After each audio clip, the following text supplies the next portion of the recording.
November in the Pacific Northwest. The air bites with a cold that settles deep in the bones. Frost coats the skeletal branches of the ancient pines, and the sky hangs low, a bruised purple-grey. This was the landscape that Silas Thorne called his hunting grounds, a seasoned woodsman, familiar with every rut and rise of the infamous Blackwood Forest. On the 17th of November, Silas had headed out before dawn, his breath pluming in the frigid air, the familiar weight of his rifle a comfort against his shoulder. He left his truck at the usual trailhead, a spot marked by a weather-beaten sign warning of treacherous terrain.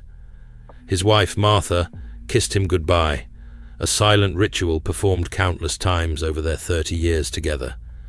He promised to be back before nightfall, a promise he had always kept.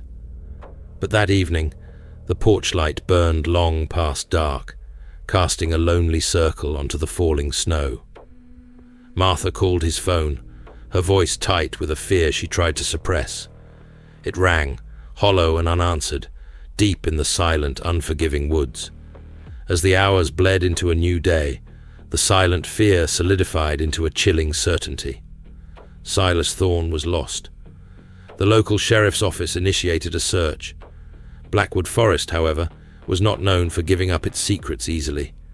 Its dense undergrowth, sudden ravines, and perpetually shifting mists had claimed many a less experienced hiker.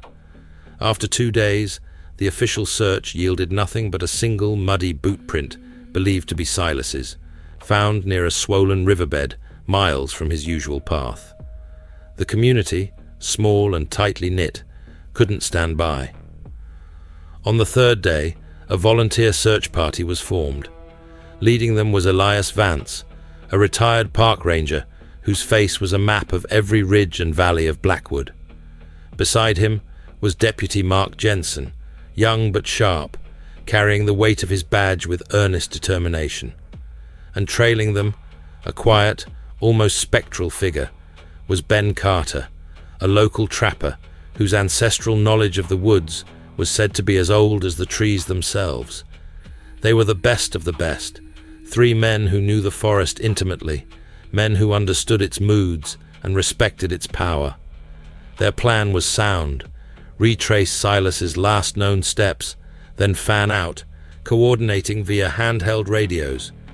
They entered the forest just as the morning mist began to thin, their voices confident over the crackle of the radio. "We're heading towards Miller's Ridge," Elias's gravelly voice reported. "Jensen thinks he saw something, a flicker." Then, at precisely 2:47 p.m., the radio transmission abruptly cut out. Static. Just static. The base camp tried to re-establish contact, calling their call signs, their names, over and over into the ether. Nothing. Just the endless hiss and pop of an empty channel. The forest had swallowed more than just sound. Hours turned into evening. The air grew colder, and a light snow began to fall again. The second search party, already on standby, was deployed. They were to find Elias, Mark, and Ben. Their mission was clear, but underlying it was a growing dread that permeated the cold night air. The woods had taken one of their own. Now, it seemed, it had taken the rescuers too. It was almost midnight when the second team found them, or rather, found their absence. Deep in a secluded clearing, nestled amongst a cluster of ancient hemlocks, they discovered a hastily erected lean-to. A small fire still smouldered, casting an eerie, flickering glow on the surrounding snow. Their gear lay scattered: backpacks, water bottles, a dropped compass, still swinging erratically.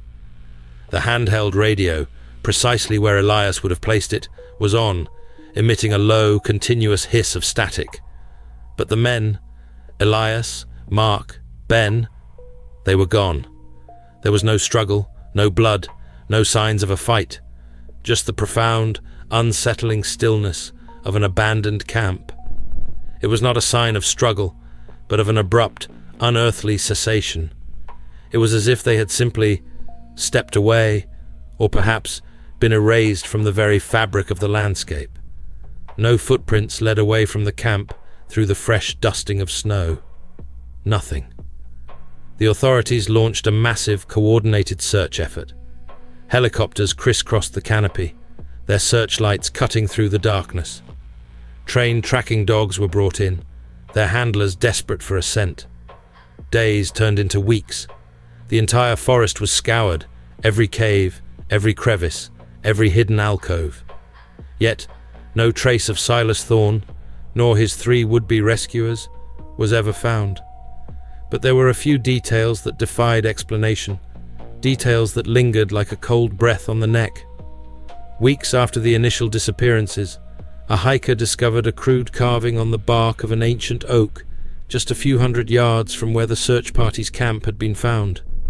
It was a symbol, 3 interlocking, irregular circles, not known to any local indigenous lore, nor any modern graffiti. It seemed to pulse with an unreadable significance. Then, nearly a month later, Deputy Jensen's service pistol was found. Not in Blackwood Forest, but almost 50 miles east, nestled incongruously in a shallow stream bed in a completely different wilderness area. The weapon was fully loaded, unfired, and bizarrely, meticulously wiped clean of any fingerprints, including Jensen's own. It offered no clues, only deepened the impossible mystery. The official theories ranged from a coordinated, elaborate criminal abduction to a rare, hyper-aggressive animal attack.